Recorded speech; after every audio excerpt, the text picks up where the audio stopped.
أشهد أن لا إله إلا الله وحده لا شريك له وأشهد أن محمدا عبده ورسوله أما بعد فأعوذ بالله من الشيطان الرجيم بسم الله الرحمن الرحيم الحمد لله رب العالمين الرحمن الرحيم مالك يوم الدين إياك نعبد وإياك نستعين اهدنا الصراط المستقيم صراط الذين أنعمت عليهم غير المغضوب عليهم ولا الضالين. في التاريخ نجد ذكرى رؤيا سيدنا أبي بكر رضي الله عنه عن فتح مكة. فقد ورد أن أبا بكر قال وهو يقص على النبي صلى الله عليه وسلم رؤياه: يا رسول الله، أراني في المنام وأراك دنون من مكة، فخرجت إلينا كلبة، فلما دنونا منها استلقت على ظهرها فإذا هي تشخب لبنا،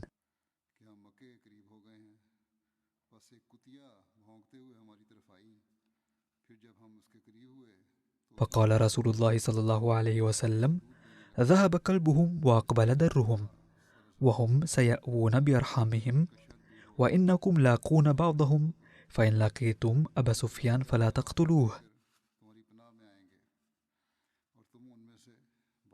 فقد وجد المسلمون أبا سفيان وحكيم بن حزام في مر الظهران،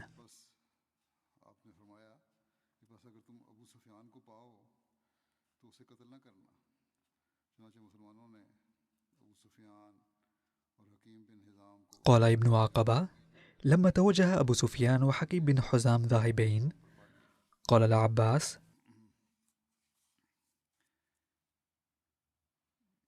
يا رسول الله، إني لا أأمن أبا سفيان أن يرجع عن إسلامه.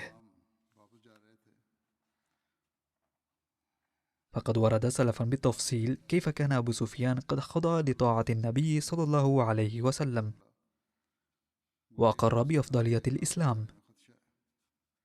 فقد قال العباس للنبي صلى الله عليه وسلم: اردده حتى يفقه ويرى جنود الله تعالى معك.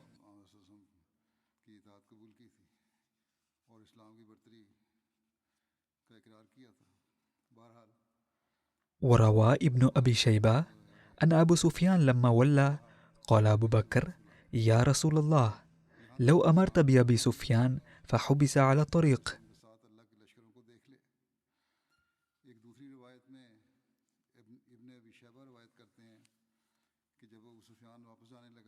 وقال ابن إسحاق إن أبا سفيان لما ذهب لينصرف قال رسول الله صلى الله عليه وسلم للعباس: احبسه بمضيق الوادي، فأدركه العباس فحبسه، فقال أبو سفيان: أغدرا يا بني هاشم؟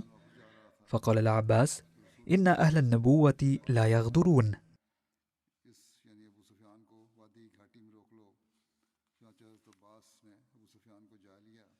وفي رواية أنه قال: إنا لسنا بغدر، ولكن أصبح حتى تنظر جنود الله وإلى ما أعد الله للمشركين. فحبسه العباس بالمضيق حتى أصبحوا.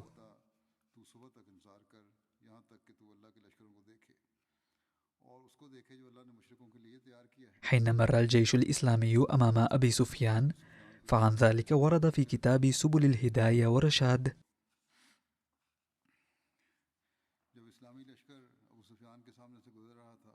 طلعت كتيبة رسول الله صلى الله عليه وسلم الخضراء التي فيها المهاجرون والأنصار، وفيها الرايات والأولوية، مع كل بطن من بطون الأنصار لواء وراية، وهم في الحديد لا يرى منهم إلا الحدق، أي كانوا لابسين الدرع وغيره. ولعمر بن الخطاب رضي الله عنه فيها زجل بصوت عال ويقول: رويدا حتى يلحق أولكم آخركم. يقال: كان في تلك الكتيبة 1000 دارع. وأعطى رسول الله صلى الله عليه وسلم رايته سعد بن عبادة، فهو أمام الكتيبة. فلما مر سعد نادى أبا سفيان فقال: اليوم يوم الملحمة، اليوم تستحل الحرمة، اليوم يذل قريش. فقال أبو سفيان: يا عباس، حبذا يوم الذمار.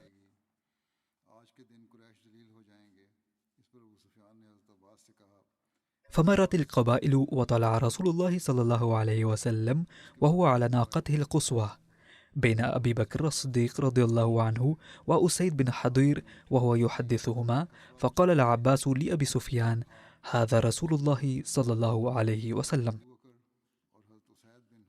وعن عبد الله بن عمر رضي الله عنهما قال: لما دخل رسول الله صلى الله عليه وسلم مكة عام الفتح،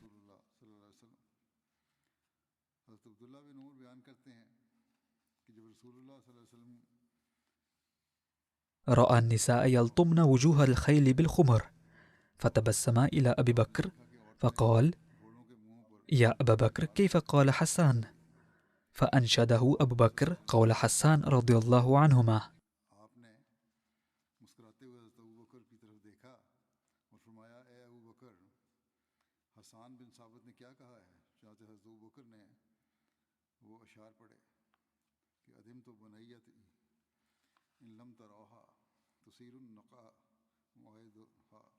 عدمت بنيتي إن لم تروها، تثير النقع موعدها كداع، ينازعن العنة مسرجات، يلطمهن بالخمر النساء.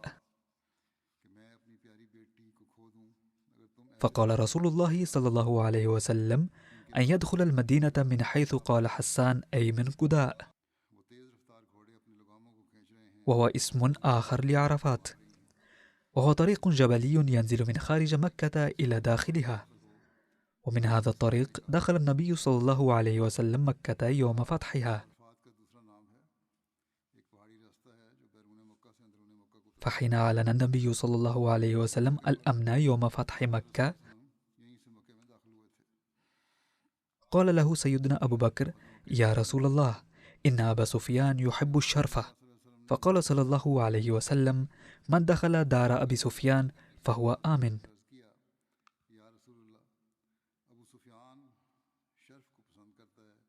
بعد فتح مكة أمر النبي صلى الله عليه وسلم بأن يكسر الصنم هبل،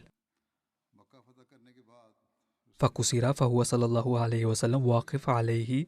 فقال الزبير بن عوام لأبي سفيان: يا أبا سفيان، قد كسر هبل، أما إنك قد كنت منه يوم أحد في عزور حين تزعم أنه أنعم.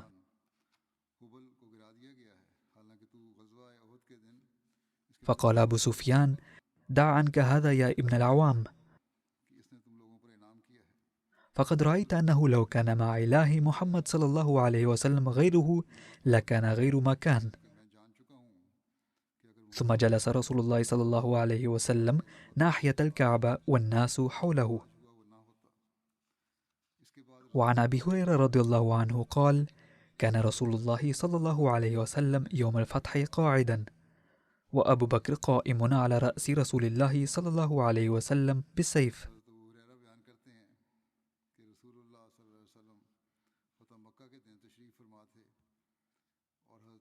بعد ذلك حصلت غزوة حنين التي تسمى غزوة هوازن وغزوة أوطاس أيضا.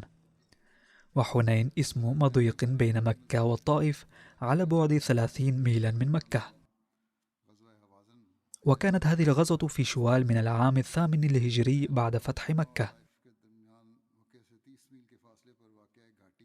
فقد ورد أن الله تعالى حين مكن النبي صلى الله عليه وسلم من فتح مكة اجتمع أسياد هوازن وثقيف خوفا من أن يقاتلهم النبي صلى الله عليه وسلم أيضا، فنادى مالك بن عوف نصري قبائل العرب،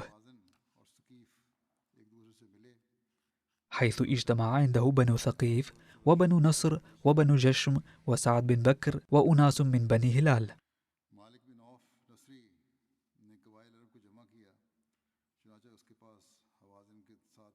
فنزلوا كل هؤلاء في الأوطاس، وهو اسم واد قرب حنين. ثم بعث مالك بن عوف عيونه لينقلوا له أخبار النبي صلى الله عليه وسلم. عندما بلغ النبي صلى الله عليه وسلم احتشادهم، أرسل لاستطلاع أخبارهم الصحابي عبد الله أبو حدرد أسلمي.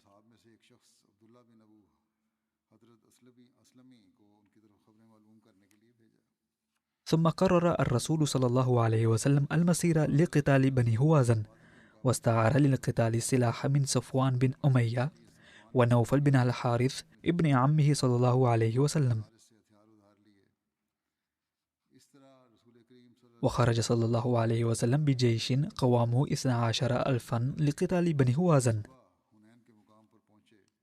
ووصل إلى مكان يدعى حنين في الصباح الباكر، ودخل الوادي، وكان جنود المشركين مختبئين في منحدرات الوادي، ففاجأوا المسلمين بالهجوم وأمطروا عليهم السهام بشدة، حتى ولى المسلمين متشتتين، ولم يبق مع النبي صلى الله عليه وسلم إلا بضعة من صحابته، من بينهم سيدنا أبو بكر رضي الله عنه.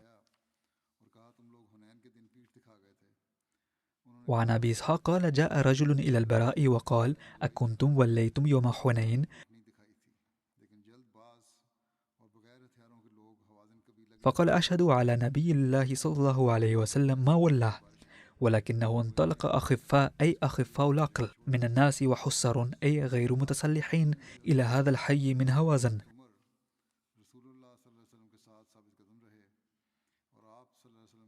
وهم قوم رماة، فرموهم برشق من نبل كأنها رجل أي سرب من جراد، فانكشفوا. وكان في من ثبت مع النبي صلى الله عليه وسلم من المهاجرين في ذلك الموطن أبو بكر وعمر، ومن أهل بيته علي بن أبي طالب والعباس بن عبد المطلب وأبو سفيان بن حارث وابنه والفضل بن عباس وربيعة بن حارث وأسامة بن زيد.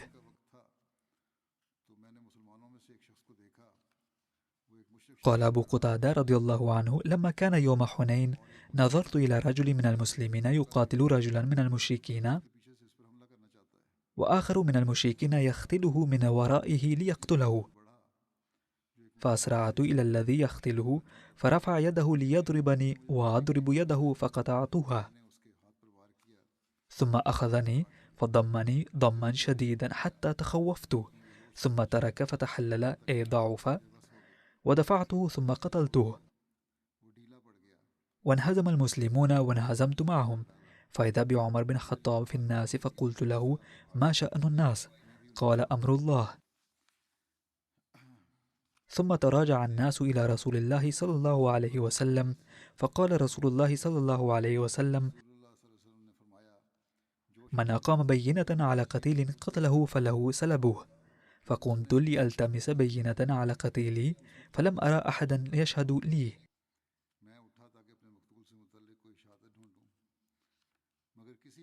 فجلست، ثم بدا لي، فذكرت أمره لرسول الله صلى الله عليه وسلم، فقال رجل من جلسائه: سلاح هذا القتيل الذي يذكر عندي فأرضه منه، أي أعطه شيئا من المال واترك لي سلب قتيله.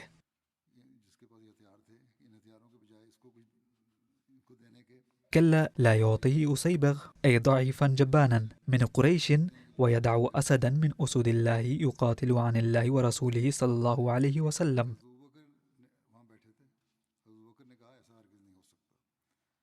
قال: فقام رسول الله صلى الله عليه وسلم فأداه إلي، فاشتريت منه خرافا أي بستان نخل، فكان أول مال تأثلته في الإسلام.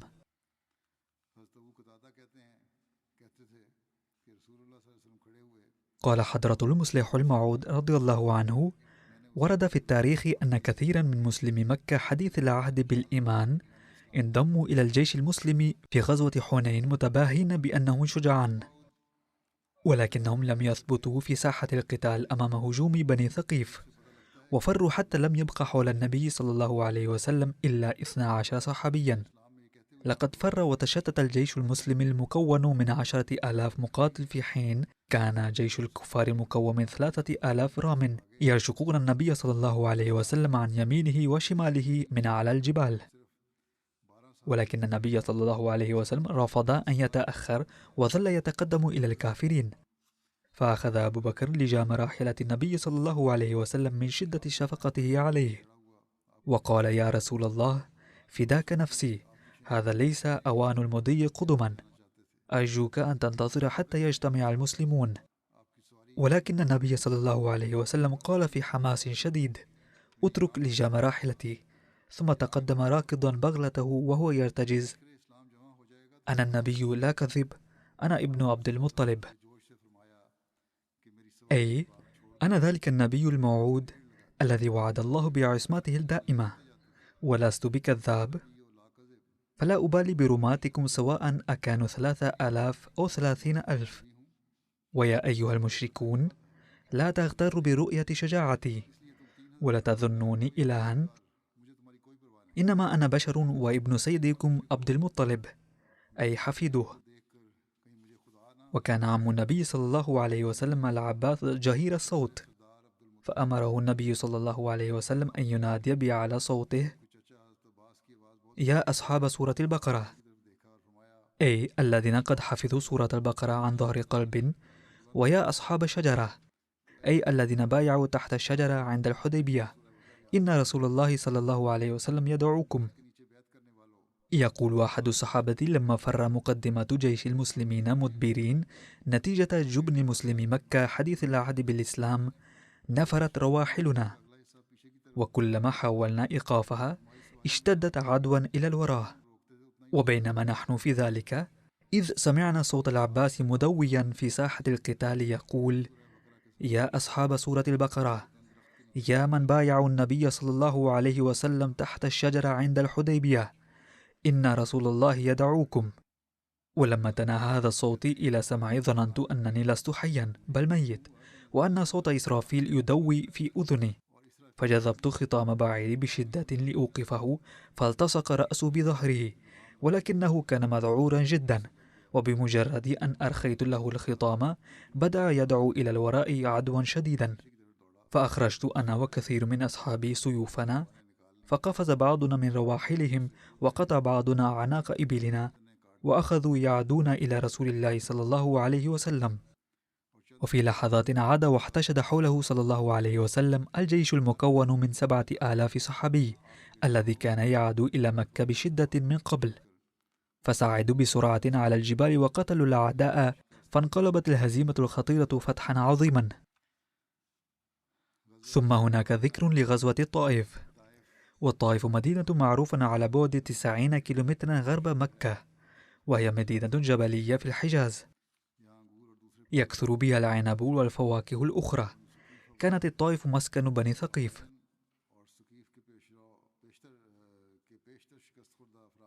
هرب معظم المهزومين من هوازن وثقيف مع زعيمهم مالك بن عوف إلى الطائف، وأغلقوا عليهم حصنهم. لذلك قام رسول الله صلى الله عليه وسلم بجمع الغنائم في جعران وتوزيعها على الناس، ثم خرج إلى الطائف في الشهر نفسه، أي شوال، عام 8 من الهجرة.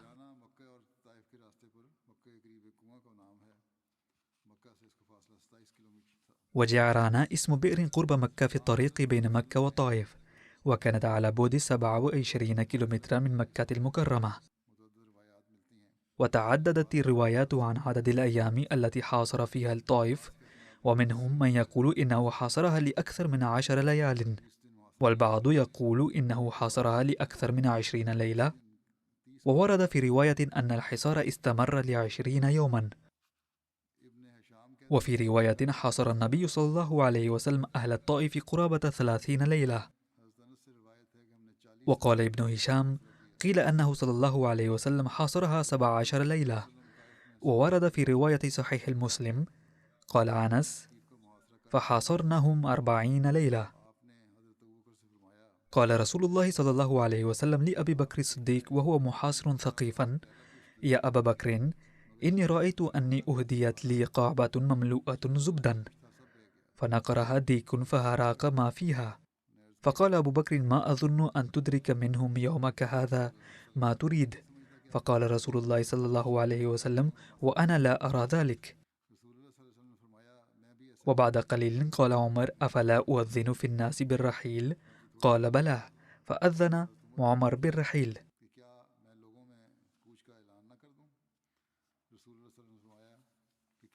أما غزوة تبوك فقد وقعت في 9 للهجرة، ولقد ورد عن تبوك أنها تقع على الطريق بين المدينة المنورة والشام، الذي كان ممرا مشتركا للقوافل التجارية. وتبوك موضع بين وادي قرى والشام، وتسمى أيضا مدينة أصحاب الأيكة الذين بعث إليهم شعيب. كان أبو بكر مع رسول الله صلى الله عليه وسلم في غزوة تبوك، وقد أعطاه النبي صلى الله عليه وسلم في هذه الغزوة لواء كبيرا. ولقد أعطى أبو بكر جميع ماله في هذه الغزوة، وكان يساوي 4000 درهم.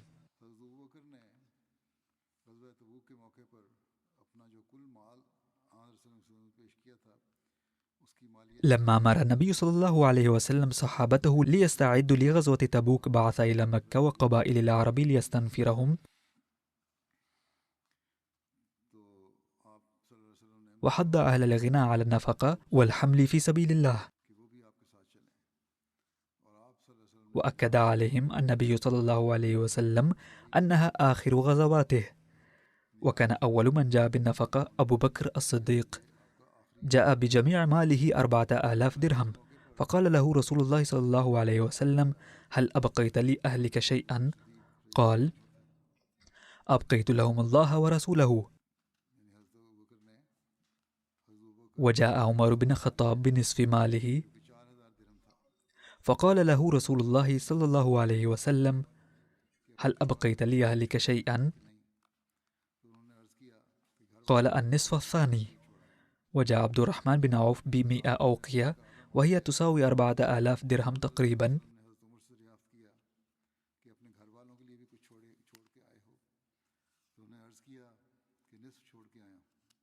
ثم قال النبي صلى الله عليه وسلم: إن عثمان بن عفان وعبد الرحمن بن خزنتان من خزائن الله في الأرض ينفقان في طاعة الله تعالى،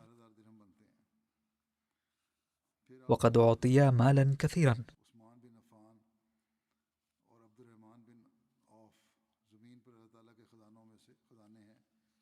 وبعثت النساء بهذه المناسبة حليهن. وتصدق عاصم بن عدي ب70 وسقا من تمر، وهي تساوي 1500 كيلوغرام تقريبا، أي قرابة الطن ونصف.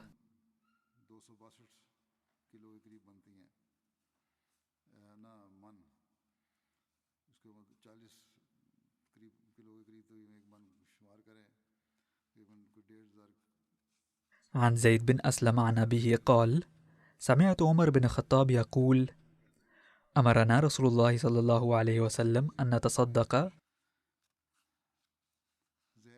فوافق ذلك عندي مالا، فقلت: اليوم أسبق أبا بكر إن سبقته يوما. قال: فجئت بنصف مالي.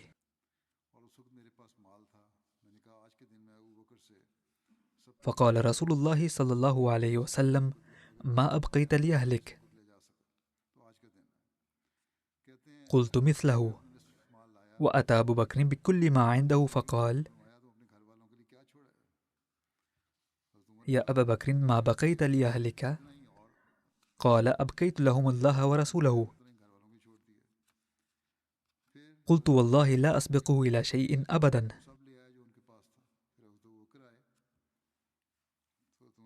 يقول المسيح الموعود عليه السلام: كان زمن يضحي فيه الناس من أجل الدين الإلهي بأنفسهم وأرواحهم كتضحيتهم الأغنام والشياه. أما تضحيتهم للمال فقد ضحى سيدنا أبو بكر الصديق رضي الله عنه أكثر من مرة جميع أثاث البيت، حتى إنه لم يبقي إبرة في البيت. وكذلك قدم عمر وعثمان رضي الله عنهما بحسب سعتهما بكل انشراح وانبساط.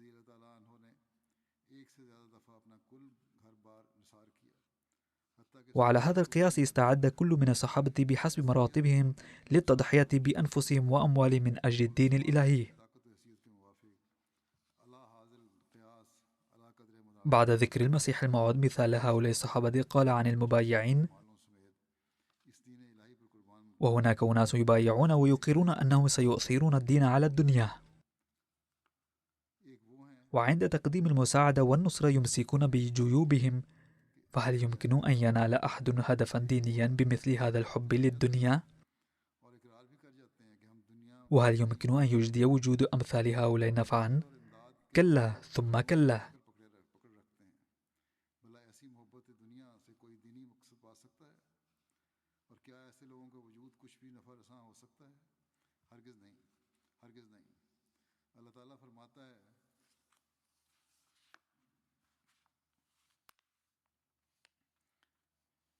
يقول الله تعالى: لن تنالوا البر حتى تنفقوا مما تحبون،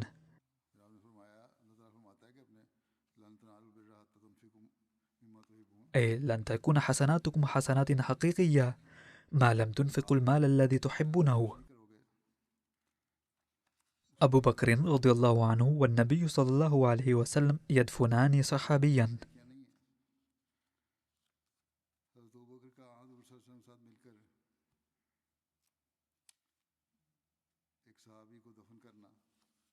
قال عبد الله بن مسعود: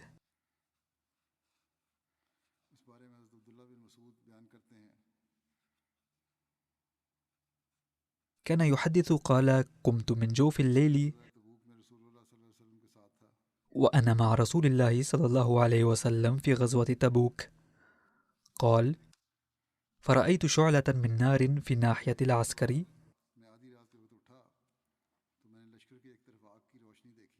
قال: فاتبعتها أنظر إليها، فإذا رسول الله صلى الله عليه وسلم وأبو بكر وعمر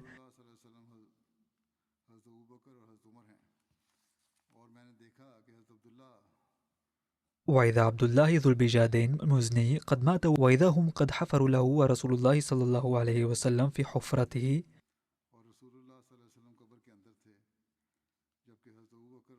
وأبو بكر وعمر يدليانه إليه وهو يقول: أدنيا إلي أخاكما، فدلياه إليه. فلما هيأه لشقه قال: اللهم إني أمسيت راضيا عنه فارضى عنه. قال يقول وعبد الله بن مسعود: يا ليتني كنت صاحب الحفرة. وقد ذكر عن عبد الله ذي البجادين: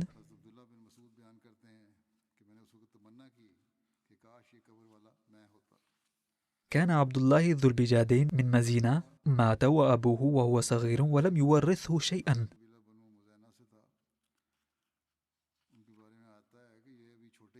وكان عمه ثريا فأخذه فكفله حتى كان قد أيسر، فقبل الإسلام بعد فتح مكة، فأخذ عمه كل ما أعطاه حتى جرده من إزاره، فجاء أمه فقطعت بجادا لها ب2 فاعتذر بواحد فارتدى بالآخر،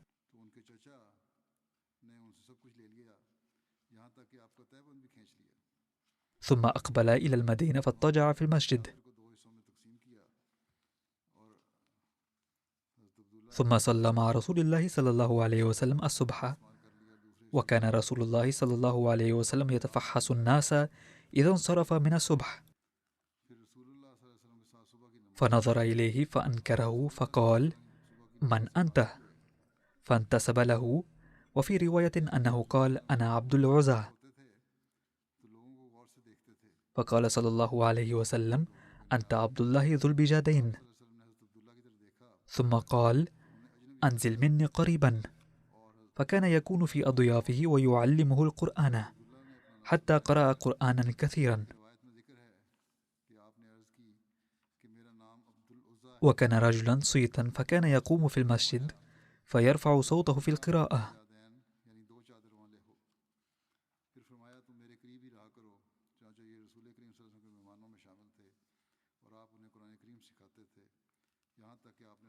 وقد ورد عن تأمير أبي بكر على الحج أن النبي صلى الله عليه وسلم بعثه إلى مكة أميرا على الحج في العام 9 من الهجرة. وبيان ذلك أنه عندما عاد رسول الله صلى الله عليه وسلم من غزوة تبوك أراد الحج، وقيل له إن المشركين يحجون مع الناس الآخرين ويقولون كلمات الشرك أيضا ويطوفون بالكعبة عراة. فلما سمع النبي صلى الله عليه وسلم ذلك تراجع عن إرادة الحج في ذلك العام، وخرج أبو بكر الصديق رضي الله عنه في 300 رجل من المدينة، وبعث معه صلى الله عليه وسلم ب20 بدنة قلدها صلى الله عليه وسلم وأشعرها بيده الشريفة. وساق أبو بكر رضي الله عنه 5 بدنات.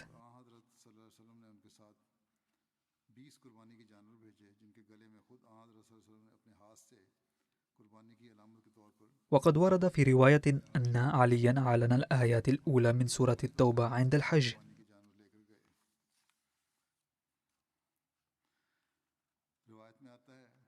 وفي رواية عن أبي جعفر محمد بن علي أنه قال: لما نزلت براءة على رسول الله صلى الله عليه وسلم وقد كان بعث أبا بكر الصديق رضي الله عنه ليقيم للناس الحج، قيل له: يا رسول الله صلى الله عليه وسلم، لو بعثت بها إلى أبو بكر، فقال: لا يؤدي عني إلا رجل من أهل بيتي. ثم دعا علي بن أبي طالب فقال: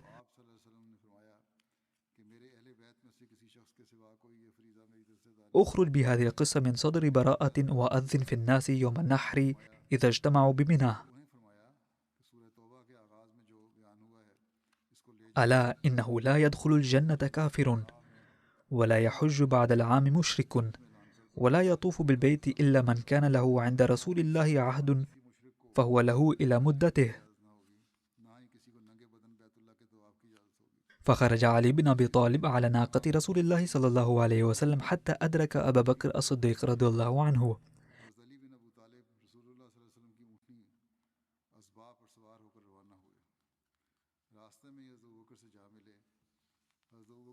لقي علي أبا بكر رضي الله عنهما في عرج أو ضجنان. العرج واد يقع في الطريق بين مكة والمدينة حيث كانت القوافل تنزل، وضجنان واد قرب مكة في الطريق إلى المدينة، ويبعد عن مكة 25 ميلا. فلما رآه أبو بكر قال: أمير أو مأمور؟ هذا قمة التواضع. فقال: بل مأمور. ثم مضي فأقام أبو بكر للناس الحجة.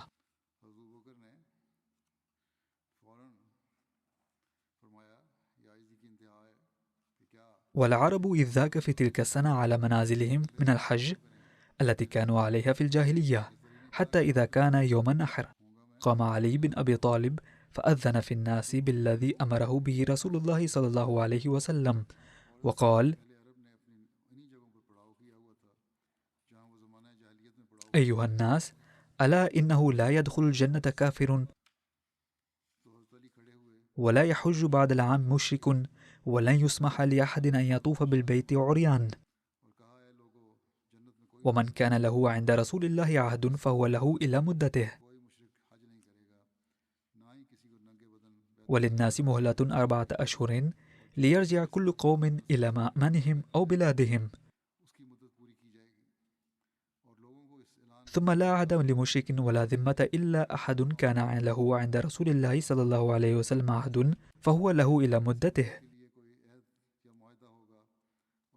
أي لن يعقد الآن عهد جديد، فلم يحج بعد ذلك العام مشرك، ولم يطف بالبيت عريان.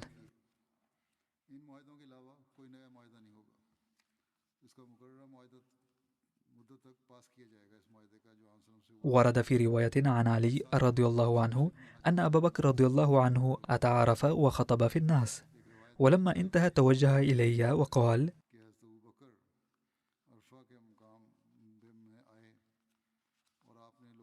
يا علي، بلغ الناس ما أمر به رسول الله صلى الله عليه وسلم. فقمت وقرأت عليهم 40 آية من سورة البراءة، ثم قدم على رسول الله صلى الله عليه وسلم. سيستمر هذا الذكر، والآن أريد أن أذكر مرحومة توفيت مؤخرا، وسأصلي عليها صلاة الغائب أيضا، واسمها أمة اللطيف خورشيد من كندا، وهي كانت زوجة شيخ خورشيد أحمد المرحوم، المحرر المساعد لجريدة الفضل في ربوة. لقد توفيت عن عمر يناهز 95 عاما. إنا لله وإنا إليه راجعون. كانت منخرطة في نظام الوصية بفضل الله تعالى. كانت حفيدة حضرة ميام فضل محمد من قرية سريان الصحابي للمسيح موعود عليه السلام، وحفيدة حضرة حكيم الله بخش رضي الله عنه المدرس من الأم،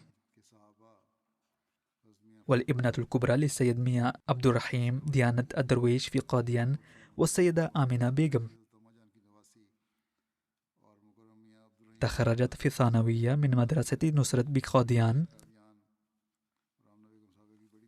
ثم سجلت في جامعة نصرت في 1943 أو 1944، ودرست فيها 2 سنين، ثم قدمت امتحانا لشهادة الأديب الفاضل كطالبة خاصة.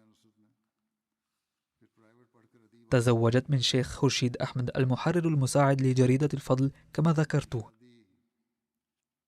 وأعلن الخليفة الثاني رضي الله عنه نكاحهما في المسجد المبارك، ورزقهما الله 3 أبناء وابنتين.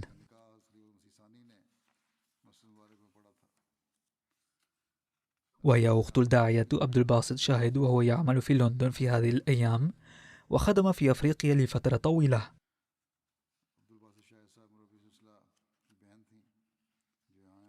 وحفيدها السيد وقاص أحمد خورشيد أيضا داعية في أمريكا. هي أسرة علمية جيدة. وأختها السيدة أمة الباري ناصر أيضا تقوم بأعمال علمية.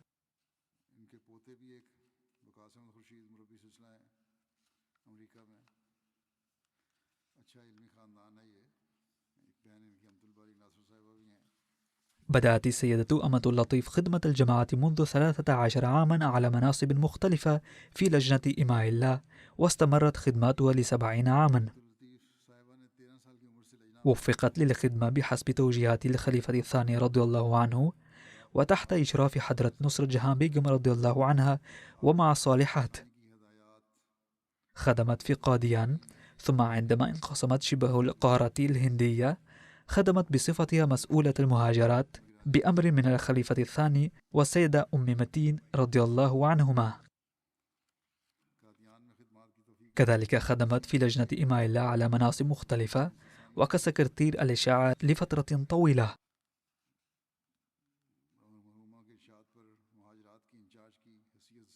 ومحررة المجلة مصباح من 1979 إلى 1986.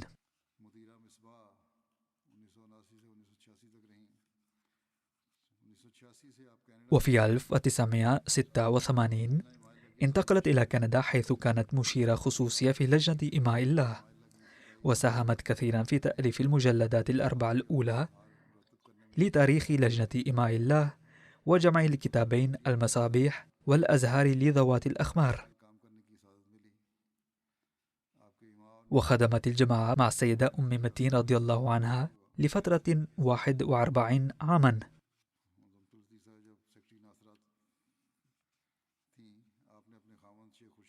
وتحت إشرافها أوقد الاجتماع الأول لناصرات الأحمدية، لأنها كانت سكرتير الناصرات. وكذلك ألفت مع زوجها كتابين آخرين، وهما راهي إيمان أي طريق الإيمان، وتاريخ وجيز للجماعة الأحمدية. قال ابنها السيد لايق أحمد بشير: لقد علمت جميع أولادها درسا مهما، أنه لو تكلم أحد ضد الجماعة أو الخلافة فلا تسمعوا له، وإذا وقع منه شيء في آذانهم فلا تعيدوه ولا يردد به لسانكم، لأن تأييدات الله تعالى الخاصة مع الجماعة والخلافة. وقالت: بعد كل ابتلاء وفتنة تظهر آيات الله تعالى في حق الجماعة، لذا لا تشتركوا في الفتنة عبثا.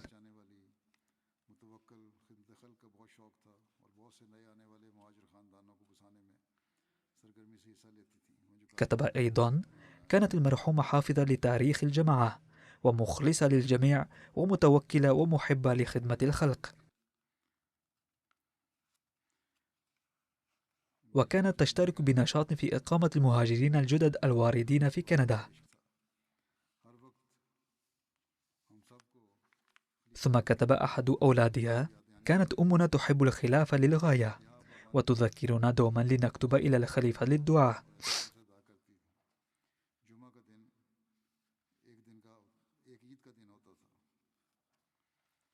وتلتزم بصلوات وتصلي باهتمام، تحسب يوم الجمعة يوم العيد. وأما عن حبها للقرآن الكريم فقد درست القرآن كثيرا من الأطفال، وكانت تركز كثيرا على القراءة بصحة اللفظ. وقال حفيدها الداعية وقاص خرشيد: كانت توجهنا دوما إلى الدعاء والدراسة، وكانت تسرد على الأطفال قصصا من تاريخ الجماعة لكي يتربوا على أحسن وجه.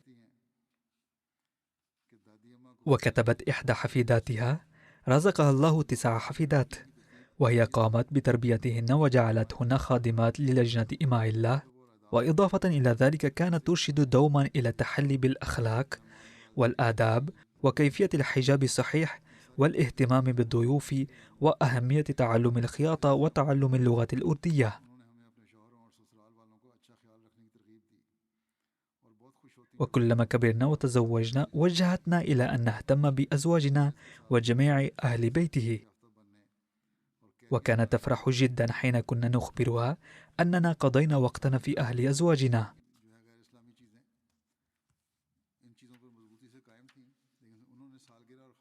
ومع هذه الواجبات رغبتنا في أن ندرس جيدا ونعمل، وكانت متمسكة جدا باجتناب العادات غير الإسلامية مثل الاحتفال بأيام الميلاد،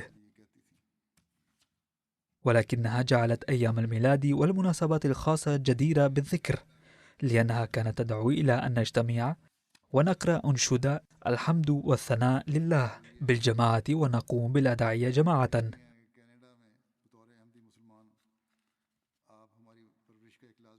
وفي كندا كانت هي الوسيلة المهمة لتربيتنا الأحمديات، وهي علمتنا كيفية التوازن بين إيماننا والمجتمع الغربي.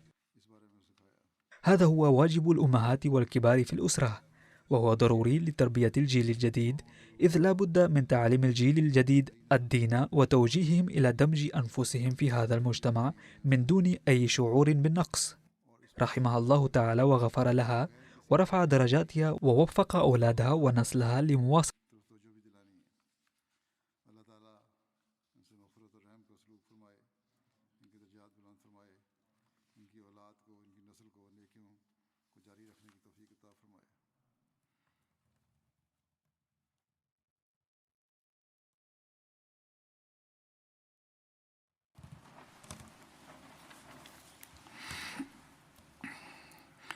الحمد